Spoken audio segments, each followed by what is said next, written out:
Great. So once again, thank you for coming to this playback and conversation. Mm. This particular session, we are looking to explore the roles of the Center for Playback Theatre, as well as the International Playback Theatre Network, the roles of these two organizations in the wider playback theatre community. So before we look too much into the present and the future, we will also have Jonathan talk to us for a few minutes, perhaps bringing us back into the past of these two organizations. And then Nastya and I, we will have a conversation, a dialogue, a little bit more informal perhaps, and then we will open up the floor for questions, either in the chat or if you want to, please come off mute and come on video to ask your questions or to give any comments. Okay, so if sorry, I'm just letting a few more people in. Okay, so let's get going, shall we? I'm going to give the time to Jonathan. Jonathan, thank you for coming this evening and giving us a few minutes of your time. Yes, hi everyone. It's lovely to see so many old friends and colleagues this morning. It's my morning, and I'll just give a little background, and then I have another appointment, so I'm going to have to leave. But I think it's a wonderful occasion, and I'm going to share the screen just so you can look at some of the dates I'm going to talk about. Can you all see the screen? Yes, okay. So the original company started in 1976. We lasted for 12 or 13 years before we retired.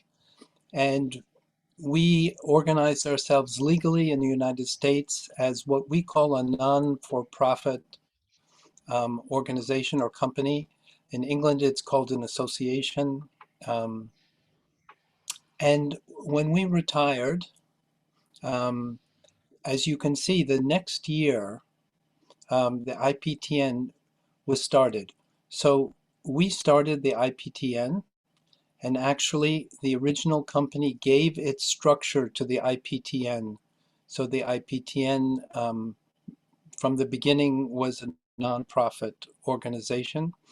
And the reason we started the IPTN was just that it seemed it seemed that playback was going to last beyond the original company.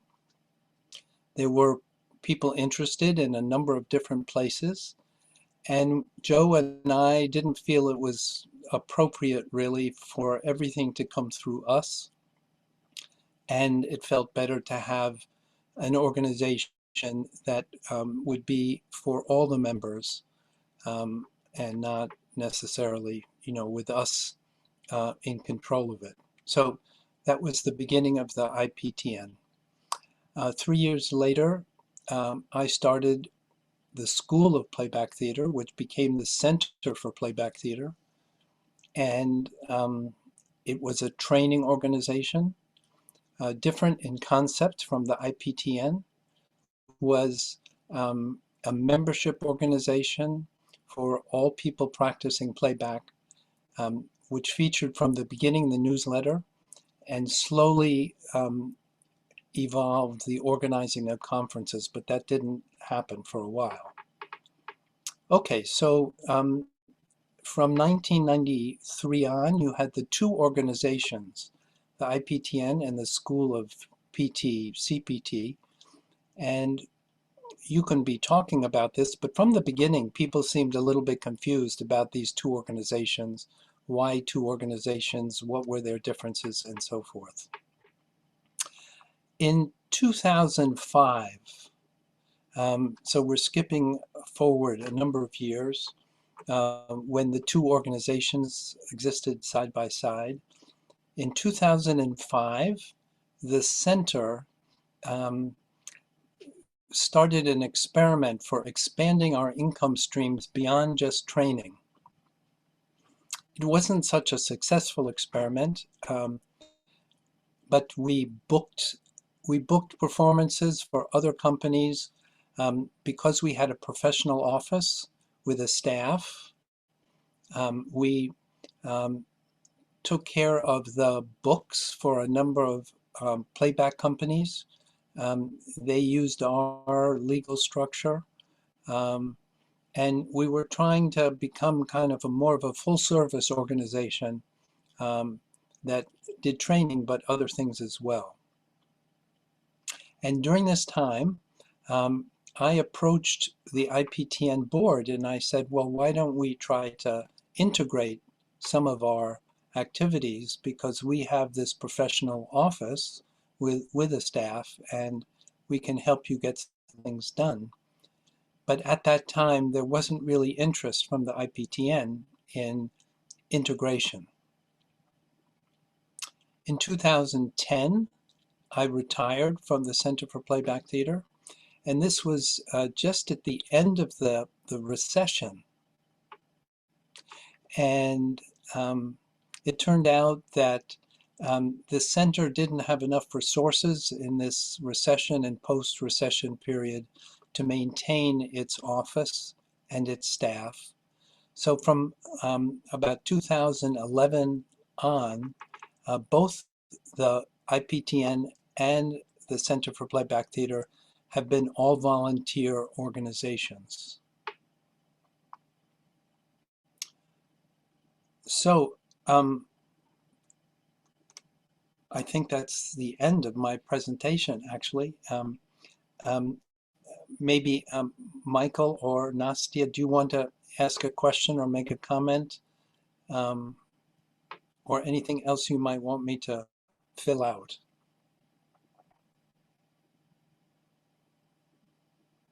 Well, I think it can also be that anybody who has maybe one question before you Sure, go. sure. Yeah, I know that was quick, but that gives you kind of an overview. Well, I guess if I had one question, the curiosity would be, how much into the future of both organizations did you think about? Like, what's in the future for both organizations in the very early days? Well, I don't know if I thought too much about that. I mean, the idea of the IPTN was just this network, a membership network with other people from the beginning. Other people were officers of that. And then when I started the center, like the very beginning of Playback Theater, I mean, the center was sort of my project, but then the center also became wider and not exclusively my project, although of course I was the main trainer and the main force behind the center. I don't know if that answered your question, but. Thank you. Nastia, do you have a comment or question? Well, out of curiosity, I do have my question, but I hope it's appropriate to ask. So what was your biggest hope, like these two organizations or one of them would accomplish for the community or for the world? Yeah, so that's both those sound similar, both Michael and your question, Nastia. You have to understand that we were everything was just so new and so young, and we were just starting. And so the IPTN, the idea was, let's just make it for everybody. And so all the questions don't come through Jonathan and Joe and all of the, so that was all. And we had a meeting at our house. There were 10 people there. The first meeting, 3 of them were from overseas. But then, of course, it became much more international. The Center for Playback Theater started as a training organization where we tried to organize training for playback theater, and that's all we were really thinking about. So I think it's because playback theater, the idea grew so much that both of these organizations drew people from all over the world. And that really wasn't, we couldn't even dream of that at the beginning. So that was a wonderful, unexpected, and of course at different times, a challenging surprise. Bea, did you have a question? I saw. Yes, I raised my hand. I do have, if I can. You said that in 2010 or after that, um, your idea or your suggestion or kind of initiative was to merge the two organizations. And was there, what was behind this idea? Well, so that from 2005, Okay. 2010 is when I stepped back. Mm-hmm. 2000, well, it was just that people seemed to be confused. That was one reason. They didn't have a clear sense of the identity of both organizations. And the other reason was that the IPTN seemed to have a lot of trouble getting things done. So even simple communications could take a very long time. And I thought, well, look, we have an office. We have somebody in the office all the time. We have someone at the telephone. So maybe this is a good thing. Um, but on the other hand, the Center for Playback Theater, even though it was an official nonprofit organization with a board of directors and so forth, it was very much I was the director, the executive director, I was the main trainer, and I wasn't that successful in bringing in lots of people to help run it and manage it.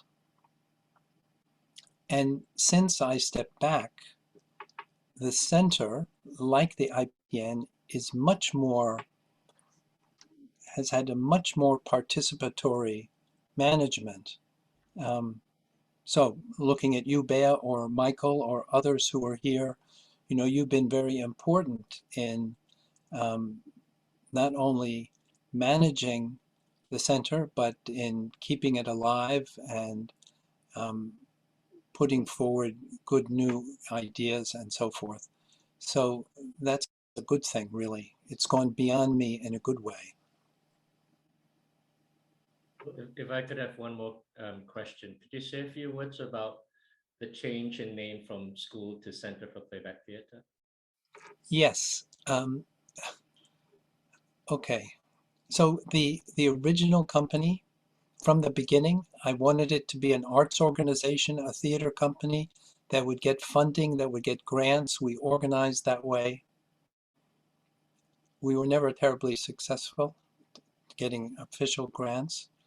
When I started the School of Playback Theater, I thought this was such hard work. This, nonprofit theater company. I burned myself out. I got exhausted. I know Judy's here. We struggled so much in different ways. I'm not going to do that again. I'm just going to start this school. It's going to be my business. It's going to be my project. But of course, after a few years, we started to attract people who, came from places where they couldn't afford to pay for the classes. We wanted access. We realized we needed maybe to raise money for scholarships. And suddenly we were facing and made the decision, yes, let's make the school also a nonprofit so we can raise money for scholarships. So at that time, we changed it to the Center for Playback Theater as it officially became a nonprofit legally and tax exempt and so forth. So we could accept contributions and make it possible. We had a very vigorous scholarship program and worked hard to raise money so that people could come. So, my idea of being exhausted, I became exhausted a second time.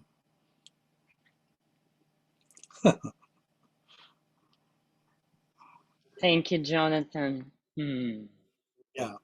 Thank you very much. Thank you also Okay. very much for Well, making the time today. yeah, and have a wonderful discussion, everybody, and I look forward to hearing about the results. Thank you. Okay. Bye for Thank you. now. Have a nice day, Jonathan. Bye. Bye, everybody. So Nastya, I think we heard very early on in what Jonathan said about, well, playback spreading all over the world now. Perhaps let's hear a few other voices. If people could just come off mute and just say where you're dialing in from, I think it might be a nice introduction before we go in. Sounds good. Sounds good. Great. So, well, folks, let's come off mute. You know how this works now. Say where you're dialing in from. Let us hear you. Mexico, Welcome. India, Ukraine, Dnipro. Ukraine, Kiev. Russia, Moscow. Ukraine, Dnipro. Ukraine, Odessa. Italy. Italy also. Welcome. Mumbai, India. Bangalore, Switzerland. India. Lithuania, Vilnius. Brooklyn. Brazil. Ukraine Hello again. from Bulgaria. Mumbai, India. Hello from Bulgaria, from our seaside. Mexico. Hungary, Budo, Norway. Kiev, Ukraine. Russia, Norway, Norway, Scandinavia. Taiwan.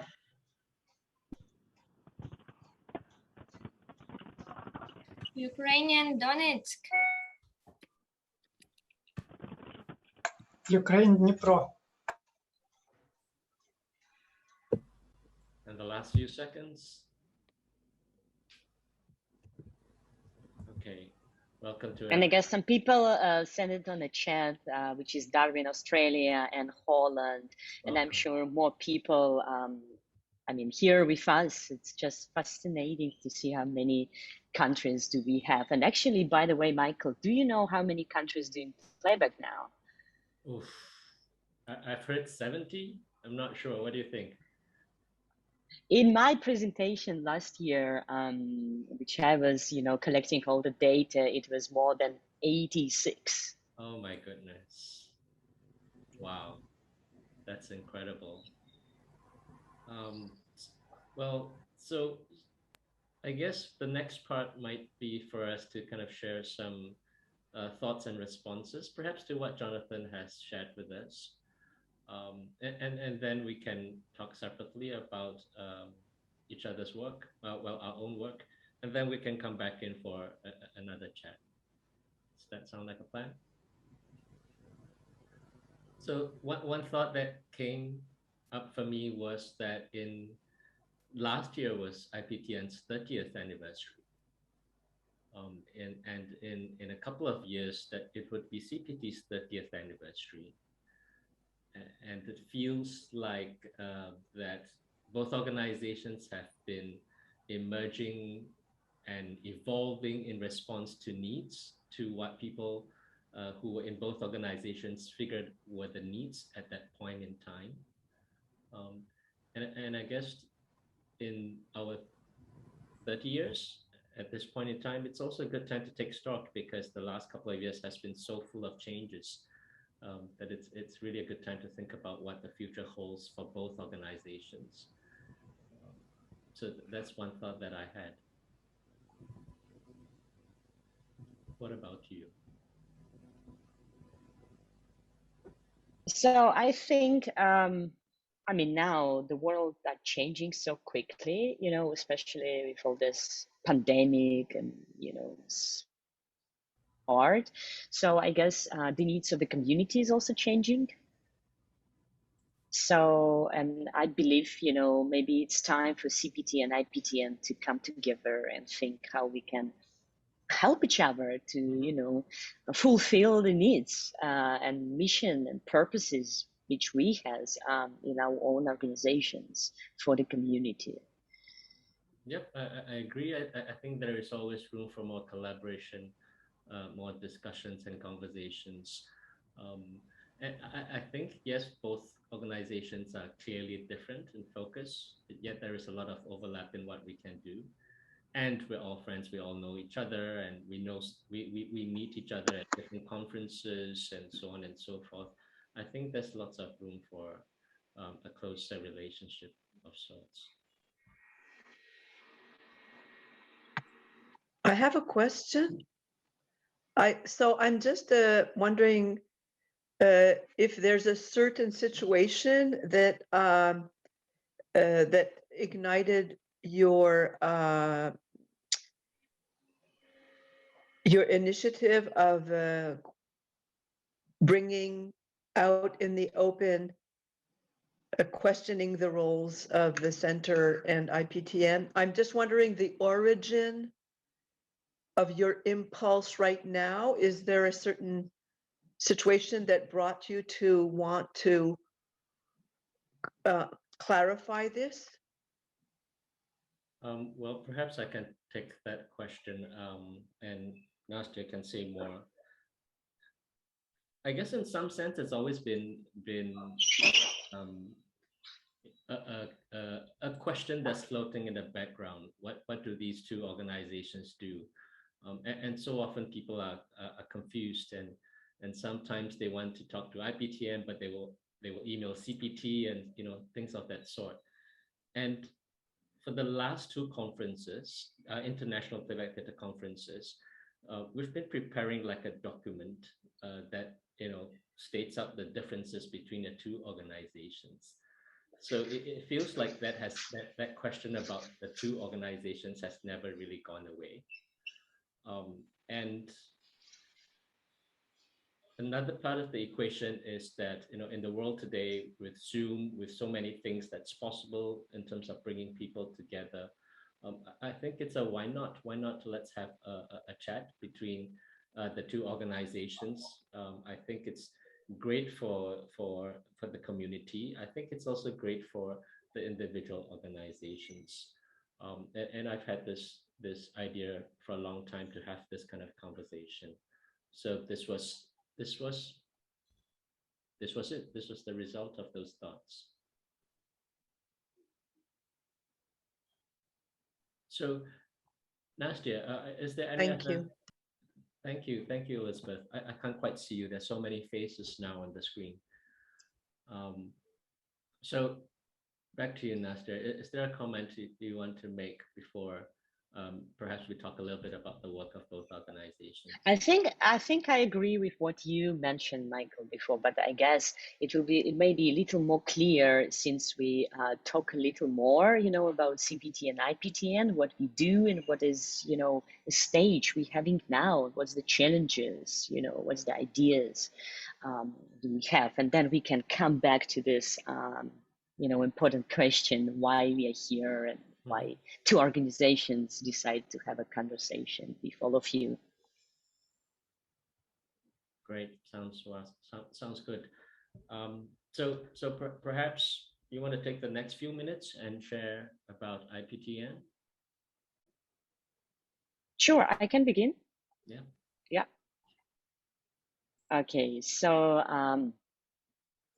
I will share the screen in a moment, but I just want to start to talk about IPTN and take you for a little excursion. What are we doing? What does this letter IPTN means and where we are now? But I think I begin with my story is Nastia. So my name is Anastasia, but it's like official name in my country, almost too official for the president, for the playback president. So my short name is Nastia. I remember I wasn't a member of IPTN yet. It was a long time ago. And I went to European gathering. And we had a big party, all those kinds of parties, which is happening, during the conferences, events, playback, things, where all the different countries, cultures comes together and dance and drink and everyone wants to buy drink for each other. I was pretty impressed. But few weeks after, I went to Cuba. And of course, meeting a playback fellows, you want to have some welcoming ritual and connection, and of course party. I guess playbackers like to party, but it was very different. So on Cuba, we went to somebody's house. In order to have a party, you need to, to visit somebody's house, just because, to go out in the cafes or restaurants seems almost impossible, especially for locals. They don't have that money to pay the bill. And we start preparing the list for the party. And one of the main things on this list wasn't alcohol, juice, food, or whatever it is we get used to have, for the parties, but it was a toilet paper. Because, once you come to somebody's house, many people, we finish it very quickly. But in order to buy a toilet paper on Cuba, you need to stay in the line. And not everybody has that resources, has that, that amount of money to buy more toilet paper than they usually do. Can you just imagine like how many of us sitting here on this Zoom meeting and thinking like how many times in our lives we thought about toilet paper? I guess it's not many of us. So I was shocked, actually. I was shocked, and I was like, wow, during the conferences, majority of us is like white privileged folks coming together. And what about the rest of the world, So my idea and my dream was, okay, becoming the IPTN member, maybe this, membership or donation per year, which IPTN had that time, make a little difference for somebody on the other part of the world. So that was my idea. Some of the dreams failed, some of the dreams came true. So some of the thoughts and images about IPTN, I said, okay, that's what I was thinking about. And some of that wasn't like this. Some of that was like, oh no, that's not what I was thinking about, about this idealistic future. But somehow, this idea that in playback we have so many diversity and playback communities, the microcosm of the bigger world, with all these challenges and all this oppression and privileges, and how us, with having a playback with all this strong mission, like what serving the community and bringing people together through stories, but also staying with all this human rights and matters and values. This is important for us to at least allow ourselves to think like, what can we do, what can each of us do to make the world maybe a little better place than we have now. So, and now I shared my story how I joined the IPTN, but now I will take you for a little excursion to show how IPTN was functioning over the years. And I joined IPTN actually not that long time ago, to be honest. Tell me if you see my screen. Okay, that's good. Awesome. So like Jonathan mentioned before, in 90s, Jonathan and Joe Salas and members of the first original company decided to establish IPTN as a way to give possibility for us to exchange, because playback started growing, and we didn't have Zoom. I mean, that time we didn't have social media, but how we can keep in touch, how we can, you know, share all this, you know, precious things which we has from different, you know, countries, from having one group so different than another. So that's how in 91, IPTN had a first playback conference, and it took place in Australia. Why Australia, right? But I guess because, you know, once the playback was founded by Joe and Jonathan, so very quickly, you know, they were invited with the first original company to come to Australia and New Zealand and, you know, teach the playback there. And actually, I'm very fascinated just because from that time, I think it was 86 or something, it's incredible, but from that time, many companies still exists. Like imagine being in a playback company, like over 40 years together with all those, you know, people. So that's amazing. So, and from that time, from 1991, so IPTN started having conferences. And as you see, you know, early times, it was conference once a year, you know, on the annual conference. But then, I guess IPTN or community realized like, well, we need more time for reflection in between. So now we have International Playback Conference once every 4 years, and IPTN trying to choose the country which give more possibility for those local communities from, you know, around who didn't have possibility to attend the previous conference because it was too far, for example, or tickets was too expensive, right? So yeah. So another thing what IPTN was doing before is International Playback Journal. So now it's called IPTN Journal, and before the name of the journal was Interplay. You know, just because, you know, in playback, again, just because we do so many different projects, like serving this community and that community, like in some countries, I know like Portugal, people with playback, using playback, working in prison like more than 20 years for prisoners. Or on the other part of the world, you know, like Sri Lanka, they use playback for, you know, social dialogue and transformation, or, you know, Palestine for working with the communities of the occupation, war trauma, or so different, you know, different countries, different purposes. So the idea to have an IPTN journal and share how we do this, what's the specifics, was one of the main activities from IPTN.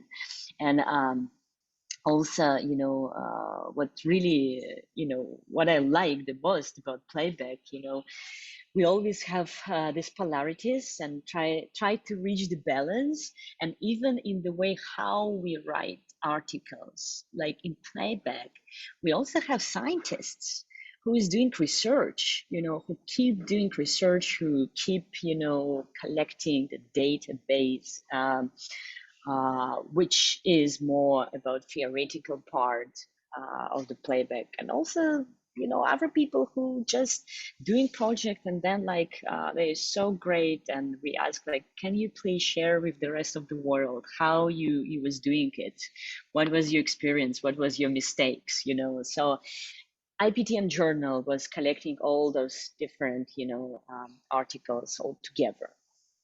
And I know it was in English, but also many volunteers from around the world was helping with translation.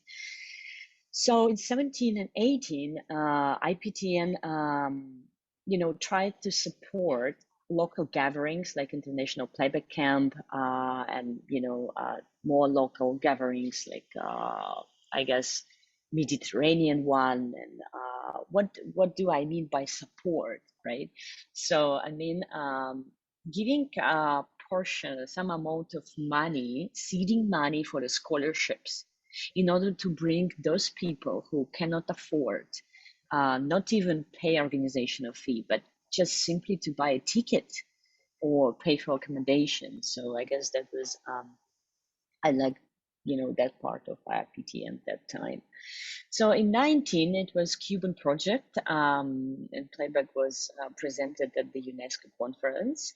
But I think the main goal was to support local Playback community even more than present Playback at the UNESCO conference. So I guess that was an important part. And in 19, it was a first pilot grant project. So IPTN came to the community and said, listen, we have this amount of money, so we want to support you and, to give a seeding money for those projects who cannot, start doing some research or activity without this money. So we choose, I guess, free projects from around the world who got certain amount of money from IPTN to begin their projects, and see, it's so different. Some of them is working with local communities of women, and some of them is like a polarity. It's more about science, like Houston Playback Theatre was making a research into mental health recovery, and what they were doing, they were literally doing MRI before and after the Teller story, which was, amazing. So see how different, projects we do, and how important to stay connected and exchange actually and share this precious knowledge. So already like few months ago, we had only 6 board members on IPTN. So we were desperate. We were looking for, new blood, for new enthusiastic people who can just come and, co-create together. That's how we were, begging those people to come. And actually we succeed, because now, first time ever, I guess, in IPTN history, we have more than 16 board members, which is like, we never ever had that many. Why? You might ask this question, why? So, well, first of all, it's a challenge. But at the same time, IPTN represents the community, right? Which means board members, we need to, be more mindful and aware about how many, us, like cultures, countries, nations represents in board members. So, and of course, not everybody, not every country, not every culture, unfortunately, present yet on board member committee, but we're trying hard. And so our first question when we came was like, okay, well, when we came, first intention was like, okay, let's do this and let's do that and let's continue to do this. But then we slowed down and we come down and we said like, well, but does it make sense in this world, which is changing so much, to keep doing everything the same what the IPTN was doing over the years? And the answer was maybe not. And then the second thing was, okay, let's serve the community. Let's serve, the needs of the community. But then another question came, like, but what's the needs of the community? Do we even know what the community needs at that moment, right? So that's how we came up with this idea to actually ask all of us, what do we need at the moment? So we prepared the survey, and we decided the mission and vision might be changed, but we begin with with asking this question of the community. That's how we can understand what is IPTN job for the next year, what we're going to do for the next year, right? So, and actually, all these beautiful faces which you see on the screen, many of them are present now in the audience, right? Maybe you can wave. Yes, so, and now for a few weeks, one of the committees of IPTN was working on completing the question questionnaire, So, and today, actually, this is the date we're sending it out and asking everybody, not only members of IPTN, but everybody, because community is not only the members of this or that organization, right? Community, it's all of us. It's all of us who is doing playback. So, and this survey for all of us, and maybe Andrea, who is the vice president of IPTN, can I ask you to send the link in the chat? So if also you can, kindly spend a few minutes of your time to complete the survey, it would be extremely important. So on the question, what are we doing now as IPTN? I don't have an answer, but I have all this excitement. What would be the answers? Just to come together with all the board members and think how and when and which instruments and which ideas we will create to serve your needs. So I think I'm done. It was a pretty short, but I hope it gave you some little idea what IPTN is. And I'm sending the ball to Michael. Thank you, Nastia. That was awesome. And I guess the first thing that's coming to my mind is the energy that you're talking about. I feel for myself a change in energies, still quite energetic, but a different kind of energy because unlike you, I'm coming to the end of my term. So I will step down in October, and it is also quite exciting to think of what else will happen after that. For me, on a personal basis, I'd say. So I guess I would also share a little bit about the work of the CPT, very, very briefly. And on a personal note, my association with either IPTN or CPT came about because of a very big desire to want to connect to playbackers and to want to learn a lot about playback and to learn it very fast. Because in Singapore, for a very long time, there was only one playback company. And there wasn't much playback in the countries just around Singapore. So to get to learn about playback, to get to really see other kinds of groups and performances, we would have to travel quite a bit. So as you're speaking, I can just kind of see the history changing, kind of see the times changing, like, going to the letterbox, opening the envelope and taking out a physical newsletter. That was the interplay that you were talking about. I also had signed up on behalf of my playback group to the Center for Playback's company partnership, something like that. And there was Company Partners Program. Company Partners Program. Thank you. I think that's Shayla. I can't see the faces now, so too many. And it also came with a newsletter or an article that's written by Jonathan. So those were like gold. Like you would go to the mailbox, you would get these information and pearls of wisdom, and that kept the connection with the playback community alive in a certain way for us in Singapore. For me, definitely. I will also share a few slides about the CPT's work. So it's a really simple slide that I think shows the focus of the CPT in today's context. We really have just three main focus of work. One is the accredited trainers, another is the affiliate schools, and the last is the leadership training.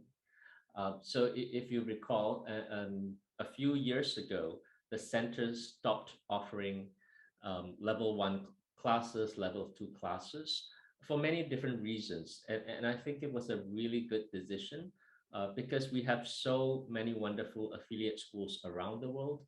We have so many wonderful accredited trainers around the world who can give quality training. And we figured that it was good for the center to just focus on offering support in other ways. For example, leadership training, for example, further support for accredited trainers and affiliate schools. So this is the three focus that's kind of clear for us at this point. I have to say that as Nastia was talking, and the idea that the world has changed so much in the last 10, 20 years, and so much in the last 1, 2 years. The one question and the one challenge that is coming up is, can we pivot fast enough to meet people's needs? Can we move? And even if we move, how much of people's needs can we actually meet? So I think that is that thing to consider. And another thing that popped up at the end of Jonathan's speech was that both organizations are volunteer run. It is very much true for CPT today.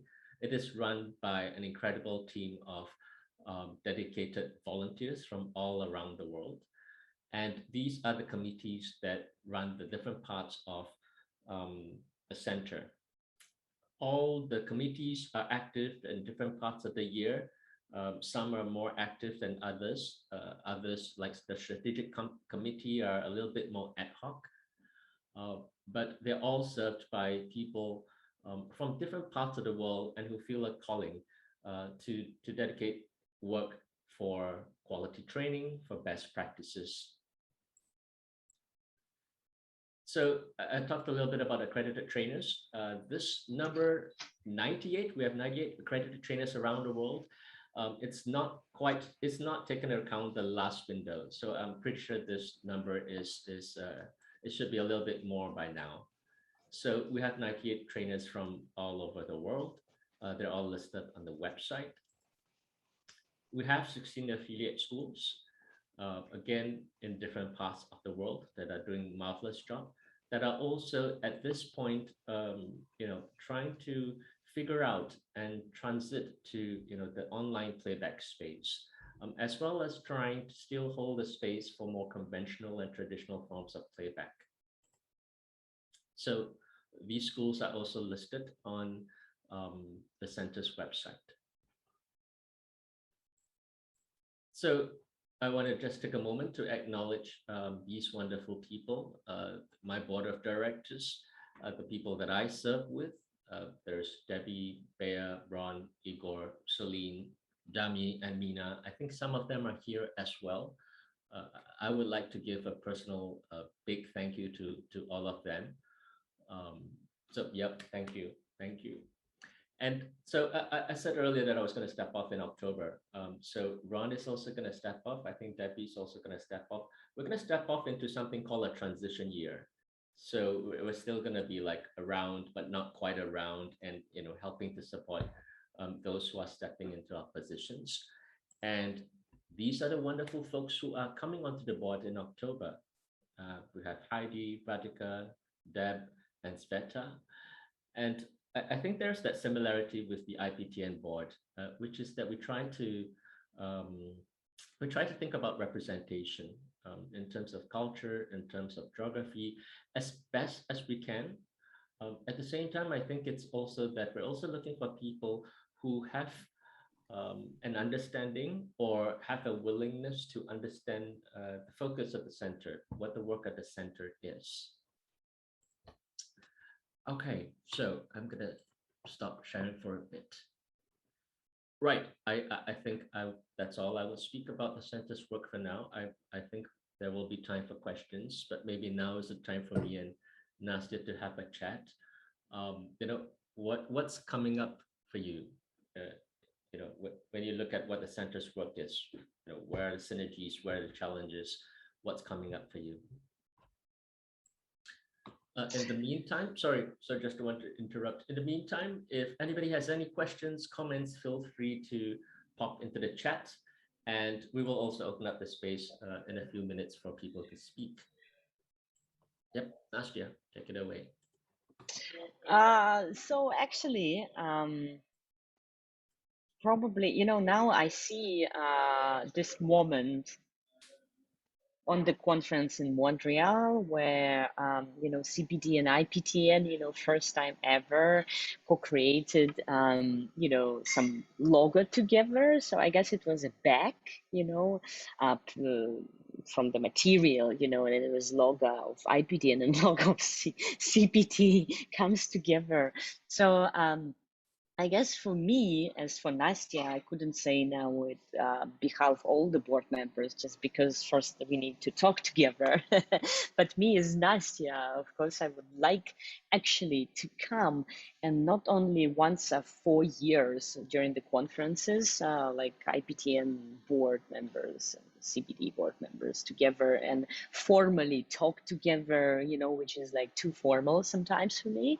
I envision, for us, maybe come together and spend some time, just get to know each other, who we are, what is our personal, personalities, what do we want, and what do we really dream, and then maybe, once we start dreaming about the future, so then we can find some common points, because I guess the main difference for me is, CPT, you guys, you do,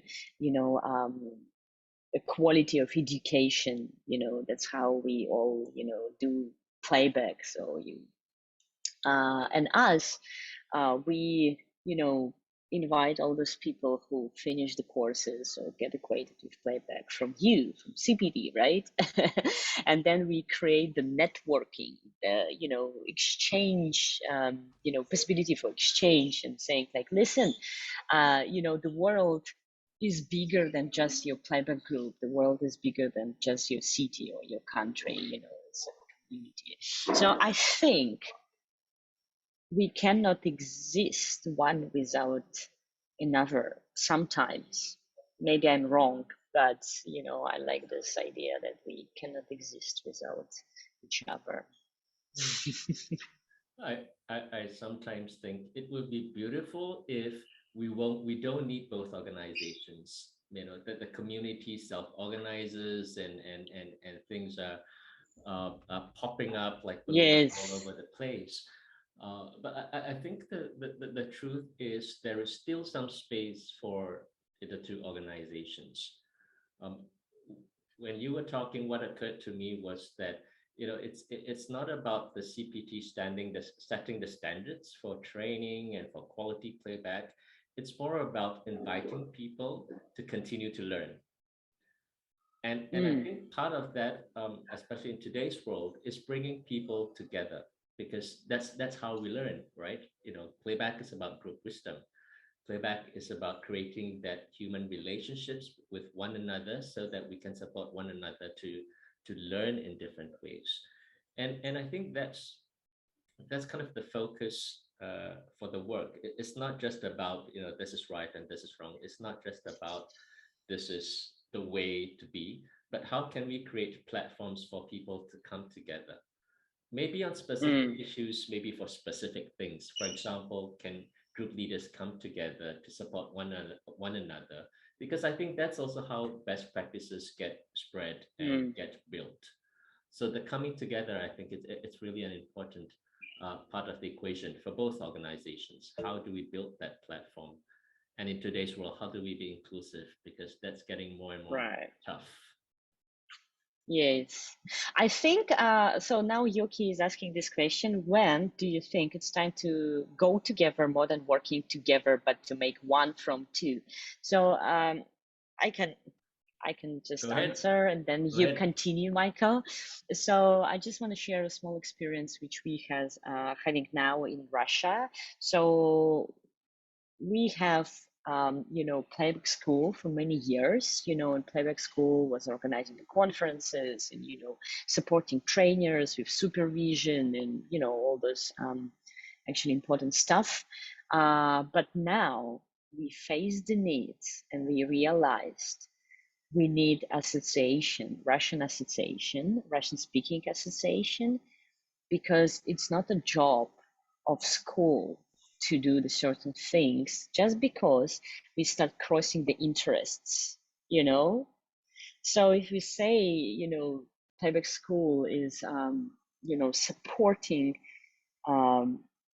professional growth in playback as a trainer, as a director of the playback group, as a actor, conductor, whatever it is, and then association is the space who actually supports and do some exchange between those who is interested, let's say, working with the communities, with the direct communities. So that's how we can also come together, we exchange, we brainstorm. And actually maybe this is the business of not school but association on like IPTN. So that's actually what we're facing now in my country, and we're realizing more and more it couldn't be one organization. Otherwise, it's too much, and otherwise we crossing the interests, and then it's double standards appearing, which is quite hard. I think I don't know what the future holds, right? It's impossible to say what needs to happen for two organizations to become one. I think what can realistically be said is that there is even now a lot of opportunities for both organizations to collaborate on certain things, to be closer, to be more in contact. And perhaps that's a good enough first step. And let's see what happens. It may be perhaps that we will find that, okay, one huge organization, it's too much and too horrific to get anything done. I think, one common problem is we already have hard enough time finding good time zones for meetings. So I can imagine, if the same, if all had to come together. But perhaps there are different ways of doing things in future. I don't know. I think the first step is let's come closer. Let's collaborate a little bit more, and then perhaps in the years ahead, the community will say what's needed. Perhaps the community will give us a good enough reason, and not just a want, but a good enough reason and a good enough set of circumstances that it makes sense for two to become one rather than two. So I think I'm not ruling it out. I don't think it's in my hands. I think the first step is let's collaborate. Let's even today this is a good enough first step to even just start talking and putting our faces to the community. And it's interesting what York and Luigi has said, because that has come up from time to time. Why are we two different organizations? Why not one?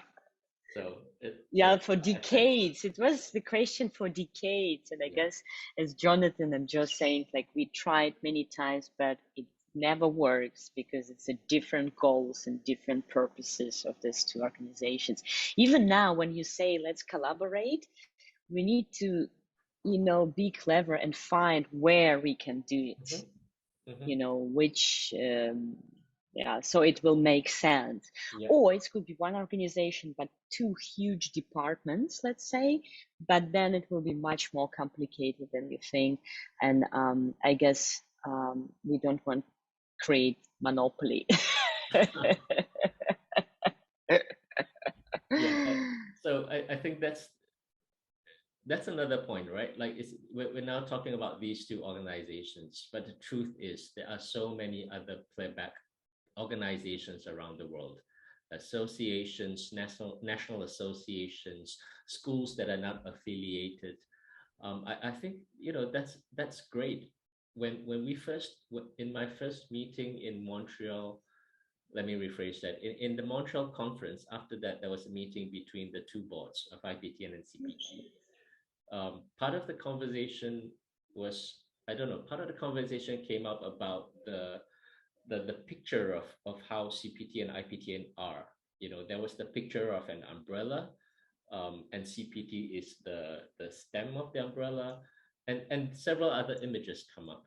But my thought was that, an umbrella provides shade, but in other contexts, the umbrella is oppression. If you don't want the shade. And perhaps it doesn't have to be like, either of our organizations are in the center of this bigger community. I think it's more that, of course, we acknowledge we have extraordinary influence, but there is space for many other organizations to come up. I'm looking at the chat, and I think Susan wants to say something, if I can find her. But maybe Susan, can you unmute yourself? Can you see Susan? No, I cannot find. Susan, unmute yourself. I see you, but you're muted. Susan, you're on mute. Okay, unmute now. Can you hear me? Perfect. Okay, thanks. Terrific. An honor, a pleasure. Greetings. As you know, my main project has been in Cuba, although I had a company in New York for 4 years. But for the last 20 years during the winters, I go to the island. It's a political task for me too, because my country has a blockade against Cuba. So I go in civil disobedience and in an attempt to end the blockade, which is even more essential now after the epidemic, and they need syringes, not the vaccine. They have the vaccine. Thank goodness. Okay. I want to say about our community building there, and thank you, Nastia, for referencing the 19 gathering that we had. Please come. We have plans for 3 brief smaller gatherings in November in Havana, in the mountains in the center, Cienfuegos, in the countryside, a rural company that has been doing playback for 20 years, in January, and in April in Oriente, in the most Afro-Cuban part of the island. We're going to have another national gathering. We desperately need teachers. So if you can come, if you want to offer something, please do. Okay, my feeling about the difference for us, and I'll say we because I feel part of the Cuban community. The difference between the training and the gathering is really very important because Michael worked, thank you very much, Michael, on a letter to say that we have to collaborate with trained teachers. We need certified playback trainers, not Cubans who've done playback for 2 years, teaching classes. So the certification aspect is critically important when starting a new community.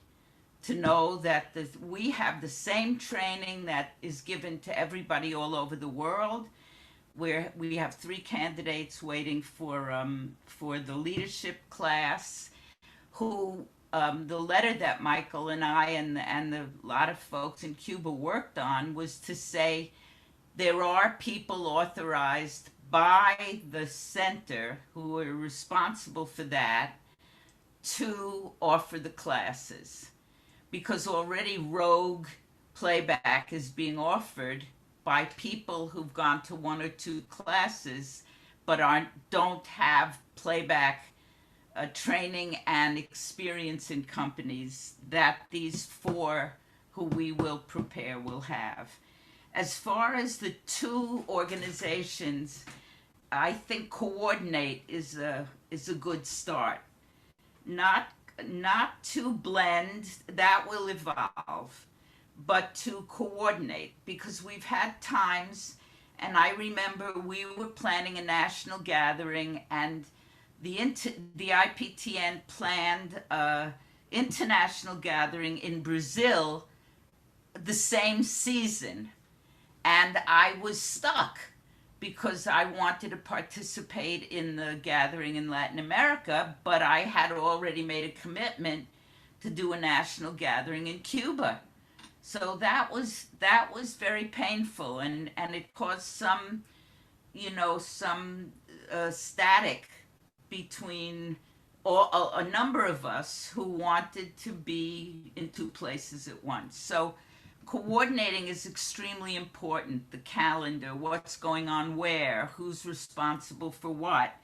And I think if you can achieve that in the next period with the new folks who are coming on to the center board, and with the brilliant leadership of Nastia, who's been to Cuba and referenced it twice, which made me feel very proud and you know, really more committed than ever, which I've been for the last 40 years. I started in playback very early as a fellow traveler, and then introducing it to Cuba. Anyway, so that's my, we need training. We're going to have gatherings in Cuba, 3. And I think the thing for the two organizations is to make sure that the calendars are coordinated, that the activities are coordinated, that people get the calendar, you know, that everybody knows that the two organizations are part of the same movement. Thank you for your attention, and thank you all for your work, and I hope to meet you all, and many hugs. Thank you, Susan. Thank you. I'll just say something about the coordination of calendars, and then Nastia can take the rest of it. I am undecided on one hand. On a personal note, I do see the sense in a coordinated calendar. On the other hand, I think it's beautiful when it's messy. It's beautiful when there is energy all over the place. And whenever we try to coordinate something, sometimes sometimes louder voices seem to have more power. So I'm kind of quite glad, for example, in 2015, there was the Asian gathering and there was the IPTN conference. It was horrible for a lot of us in Asia because it was two big things we wanted to go to. But then, you know, we at least I made a choice, and I was kind of happy to go with it. And at that time, I had thought, gosh, can't they plan it properly? Can't they talk to each other and just put it on different years so that we don't have to spend all that money in 1 year? But the world of playback is so big and complicated now.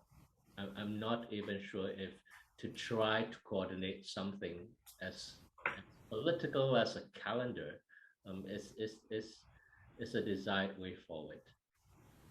But who knows? If there are enough voices that says this makes sense, sure, then I think the least we could do is let's have a platform for people who are interested to make some kind of coordination of schedules and calendars to come together and talk to one another. I think that it's possible. Nastia. Yes, thank you, Susan. I'm just also aware of time. We have 15 more minutes. Am I right, Michael? Yes. Yes. So, and maybe we can hear more, from you folks. Any questions or ideas or suggestions? So please, you're very welcome to unmute yourself and speak up. So there was a hand from Mireya quite early on. Oh, Mireya. How do you see? I cannot see. Voy a hablar en español y Andrea me va a traducir. I'm going to speak in Spanish and Andrea is going to make the translation. Thank you. Con respecto a lo que habían dicho sobre las uniones de las organizaciones, podría compartir un poquito el caso de México. I want to share the case of Mexico regarding this discussion about mixing or melting the two organizations into one. Nosotros tenemos una red que une a practicantes de teatro playback y teatro espontáneo y hacemos fundamentalmente 3 cosas en la red: encuentros nacionales, jornadas nacionales y espacios para que los practicantes compartan su práctica. In Mexico, we have a network that where people who practice playback theater and teatro espontáneo, spontaneous theater, are converged in the same place. And we have three things that we do. We have national conferences, we have some spaces of diffusion, spread the technique, and we gave a space for other playbackers to share their knowledge with each other. Antes también hacíamos talleres formativos, justo pensando en la certificación del centro de playback, pero hubo dificultad que tenemos que hacer, aparte de la red, una escuela de teatro playback. As the network, we used to have international workshops, but then we decided that we need to, we organize those workshops in order to get the certification and following the training from the CPT. But now we are deciding that we have to separate that. We need to do a school, just focus on the training. Entonces sí creo que es bien importante encontrar las conexiones y los trabajos entre ambas organizaciones, porque sí puede haber conflicto de intereses. Nosotras pensamos de principio que tienen que estar separadas por el momento en México. So we have to take care of the two organizations and the things that they do separately, because they can become a conflict of interests. For now, for us in Mexico, we need to have two different organizations. Es lo único que quería compartir. Muchas gracias. Gracias. Thank you. Thank you for that. Muchas gracias, Miriam. Right. Thank you for this, sharing this experience. It feels like now in Russia we have quite similar experience, if separating two organizations, but still two organizations will be connected very much, So and I see Raman was raising a hand. Rauma, давай.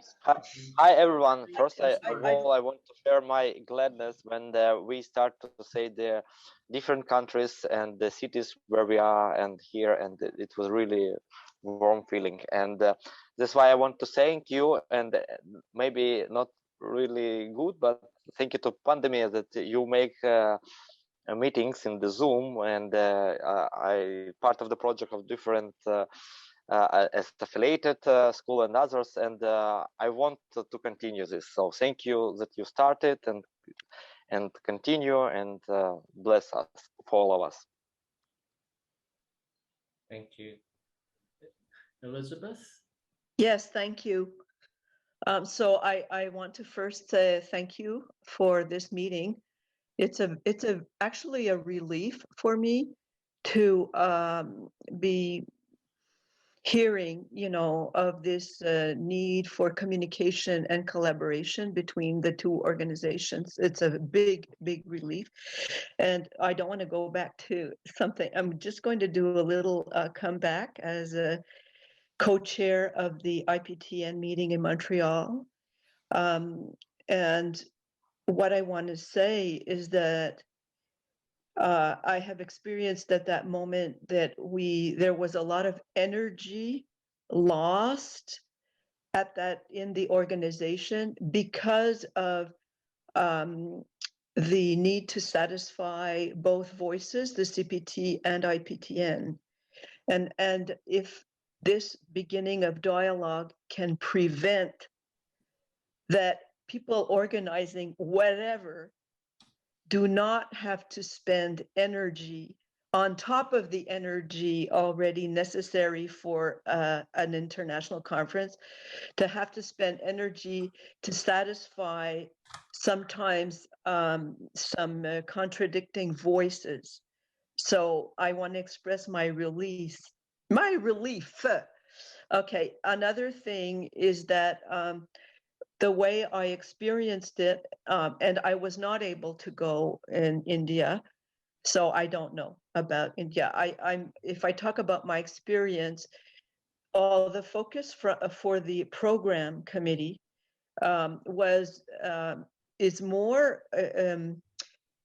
is more aligned with the CPT in a way.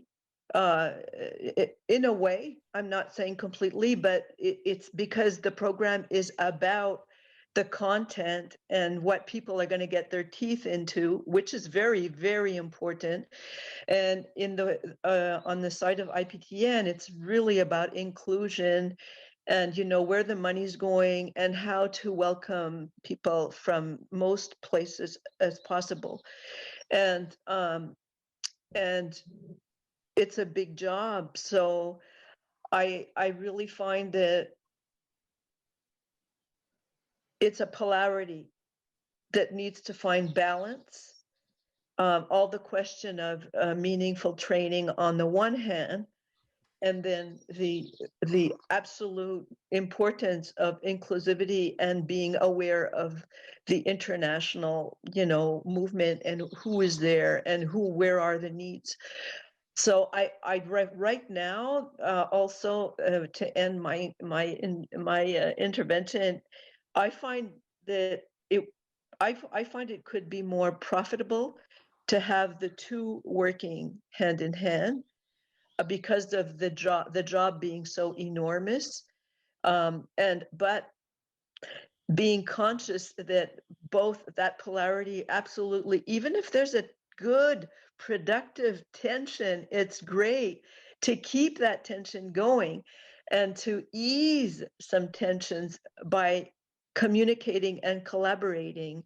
I'm sure for whoever is involved in organizing an international conference or whatever, you know, meetings would be very nourished by that collaboration, because the knowledge that is accumulated in that communication, because knowledge comes out of that communication, and whoever is organizing needs that knowledge and needs to be explicit and shared, and that brings comfort, as opposed to, I'm working on this, I have all kind of practical assignments to take care of, and at the same time I'm trying to find some harmony between those different IPTN and CPT. I mean, that's all. That's what I want to say. So, but thank you very much. Thank you, Elizabeth. I'll be glad to collaborate for sure. Thank you. Thank you. And it's also good to see you. Okay, and I see another hand, Maria. Yes, hey everyone. I'm super glad to be here and really super excited. And I have a question about the technologies. And now we're starting something new and big. And I have the same question: how to start the playback theater in country where there are no playback in general? And it's more about the all organization, what I need to do with it in official way. Of course, I need some members, I need to tell everyone about the playback and everything, but in official part, what I need to do, where I can find the trainers with knowledges, for example, because I'm still haven't leadership. I have a certificate, but I will make a leadership, but still. How I can, I have my Ukrainian friends, of course they're always with me, but still in official way, what I have to do. That's it. Thank you. I guess it's question to Michael. Really? I thought you could do something about it too. No, I will add. Yeah, to answer it seriously, I think this is where having people come together and communicate with different people helps. You know, like you said, you're in touch with Ukrainians and so on and so forth. I think the first step is, okay, who do you know amongst, if you ask them, who do you know? I think the official thing is, yes, you could go to the CPT website. You could see that list of trainers who are near where you are. You could go to IPTN website and you can look at who are the practitioner members, so on and so forth. But the key is, who do you know well enough and trust enough to say, hey, why don't you check with this person? Where are you? And sorry, Susan, when I finish, I get so easily. No, but what country is asking? It's Please. Lithuania. Lithuania. Thank you. Sorry, Michael. Thank you. No problem. I'm lost now. What was I saying? You were saying, who do you know? What contacts do you already have to invite? Yeah. So that's good because that's what we did in Cuba. Thank you. Shut up, Susan. Thank you, Susan. Mwah. So there is the official way, which is great. And I think if you email us or we get in touch with you, but nowadays it's so raw and energetic. If we're on Facebook, we message each other. We know this person, we know that person. It's not so much that everything goes by who you know, but the fact that there are now many platforms where playbackers can come together to talk about many things. For example, in a couple of months, I think there will be something called Group Leaders Network, where if you're a leader of a group or if you're planning to start a group, come together and let's start sharing resources. So that's one example. I hope I answered it. I was a little bit in a rush and then I got lost. Sorry. But let's keep in touch, Miriam. Jerry. Yeah. Thank you, everyone. I'm Lithuanian and won't make a contact. I met playbackers in Lithuania a very long time ago. I think it was somewhere in one of the countries. I find someone from Latvia. I will find you in Facebook. Masha, мы рядом. Of course.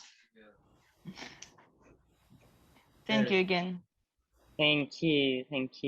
I guess this is the, besides CPT and IPTN, I really appreciate this group Playback Around the World, because all those questions you can ask there, I'm sure there's so many people to volunteer to help you and to find, some useful context. But if you will not, so you always very welcome to contact directly IPTN, or I guess I hope CBD too. So, and then there are certain people will, help you to find the right people. Excuse me, I'm going to put in the chat an invitation for school leaders. We have a coffee break meeting on Wednesday morning. Okay, so I'm just going to put that here for whoever would like to come. Jerry, you had a comment or question? Oh, yes. Because I checked where the two organizations register, and I think it's very difficult for the two organizations really integrate in very short time.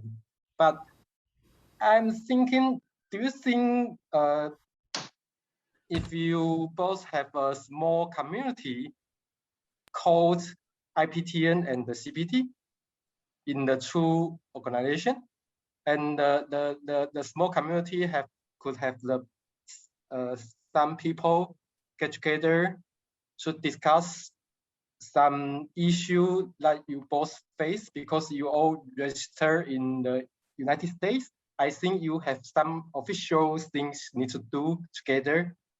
And if you have a small community to discuss some issue you both face, it could be a chance for the two organizations to bring together to collaborate. Yeah, just a thinking. Yeah. Thank you. In fact, I think behind the scenes, we are planning for interaction between the two. In fact, sorry, maybe can somebody who unmute? Can you mute yourself, please? So will not be distracted by some additional sounds, if it's possible. Thank you. Yep. So I got lost again. Susan, can you remind Michael? I got it. I mean, could both of the two organizations have a small community? Yes. Called IPTN and the CPT. That you could discuss something together with each other? Sure. I think a quick answer is that we are, the two organizations are in touch. It's not like suddenly after so many years, the two of us, we suddenly appear in front of you and hey, we're friends. You know, in Montreal, you know, me and Yuri, the last president, after our two meetings, we went for a beer, we went for a walk. You know, I think that's also when we started finding possibilities of coming together. When the CPT was looking for a new treasurer, we also asked the IPTN treasurer, hey, you know, what advice do you have? You know, what is needed and who do you know, so on and so forth. I think what's interesting is also that in October, there is a transition for CPT. IPTN has just transitioned. So perhaps let's give some time for both organizations to transition, find their feet. But we have more or less agreed, let's have the two boards meet sometime later in the year. So it's baby steps, it's first steps. Let's see what comes out of our first meeting, playing together, meeting together. Maybe something concrete happens, but I think it's a good enough to have a first step. Thank you, Jerry. Thank you, Jerry, and thank you, Michael. What I want to add is also, you know, regarding this survey, where we, as IPTN, asking for what is your needs. There are some questions. How you know, or if you want, or how you can also support the community and how we can support you in these ideas, you know, so which I guess one of the important questions now, because IPTN is, again, it's not board members and it's not only members of IPTN, it's all of us. So, and now I guess the intention is to open up for the bigger world as IPTN, and also support all of you with your initiatives inside the playback world. While we're on that, I think I know Sveta has her hand up. I just wanted to just bring in you know, the challenges that we have today.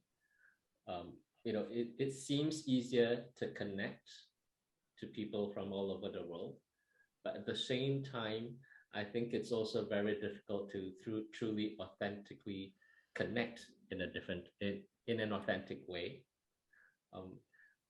You know, in some ways, you might say playback deals with life and life is political. This world is political. There are a lot of political situations and realities. And it really is, it's not quite enough to say, you know, we listen to everybody's story and all will be well. Even to do that, we kind of need to be in practice. We kind of really need to figure out what we need as playbackers. But today's challenge, at least from you know, the CPT's point of view, one challenge is that there are many different political realities for different parts of the playback communities. It's easy to say, let's come and talk, but sometimes it's not so easy to do. And in a world where now there is like apparently a lot of money around the world, I think finding enough money to do things is also a challenge, to be honest. We don't know what the world is going to be like in the next 2-3 years with travel, and how that affects coming together, how that affects getting anything done, how that even affects the evolution of playback. So I think these are very current and real challenges to consider as a community, not just as an organization. Nastia, if you want to respond, and then we can go to Sveta. And then yes, thank you, Michael. I just noticed Sveta raising the hand. Sveta, if you can take just 1 minute, and then we will be wrapping up. Okay. Yes, thank you. I will be quick. Hi, guys. I'm so happy to be here. I wanted to share that I was really interested in the both organizations long before I was invited to join the board of CPT. Right after I was introduced to Playback, the first thing I did was to search for the organizations, and I was really surprised to hear that someone was confused.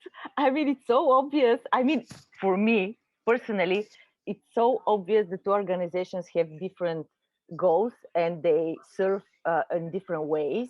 and I was never confused about their purposes or of their ways of doing it. Maybe because I did my research and spoke to people if I didn't understand something.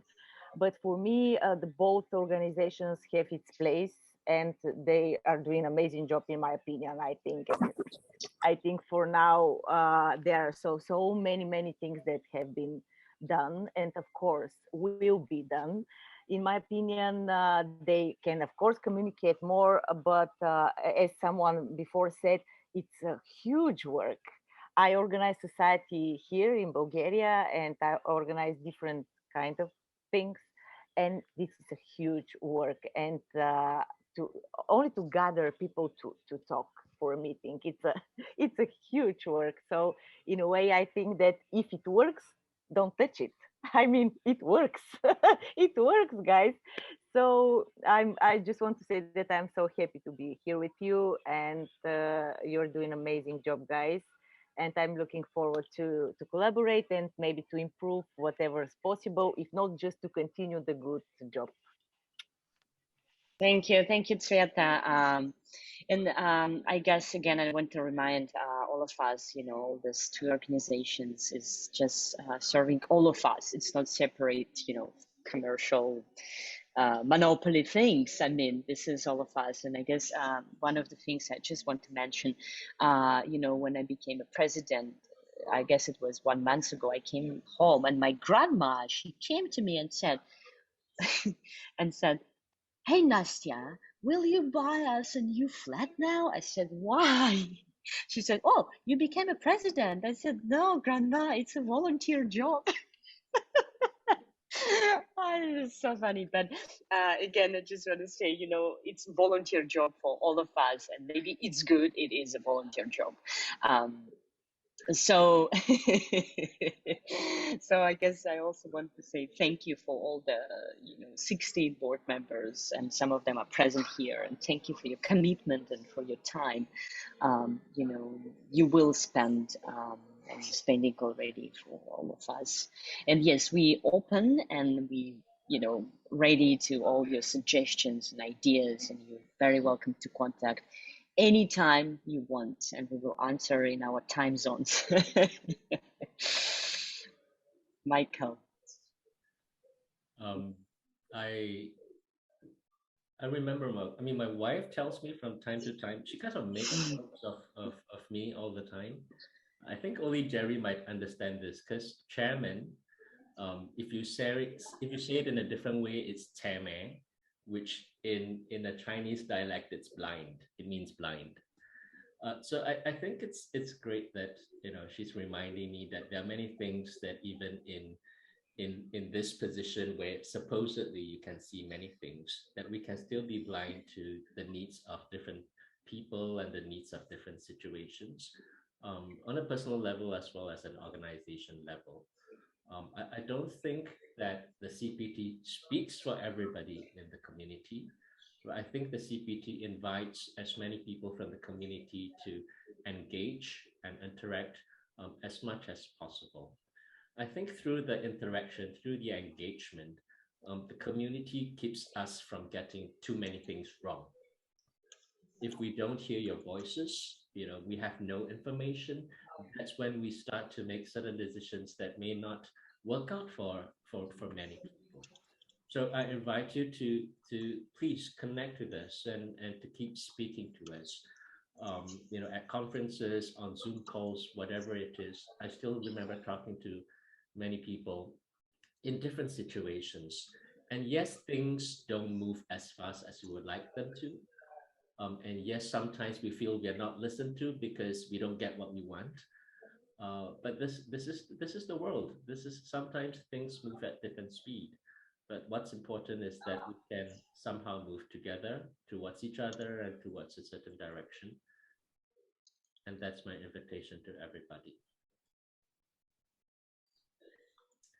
Yeah, and maybe next meeting we can, Michael, also create some talk about all the mistakes and failure CPT and IPTN had, because actually this is a good thing. This is how we can learn. You know, I appreciate all those books of Jonathan and Joe, because from the first chapter they start talking about their mistakes, and it allows me also to be human, and you know, and keep going, and keep, you know, doing what we do now. And I guess it's also very important not to be afraid to, you know, admit the mistakes we did all over the years, and it makes us stronger. Acknowledging the things you got not quite right, got wrong. It's great. Yeah. On that note, Nastia, Thank you so much. Thank you very much for making the time today. And everybody, thank you for being with us today. Good health, be safe, take care until we meet again. Bye, everybody. Thank you. If you have any other questions, please get to us. Thank you. Thank you. Thank you.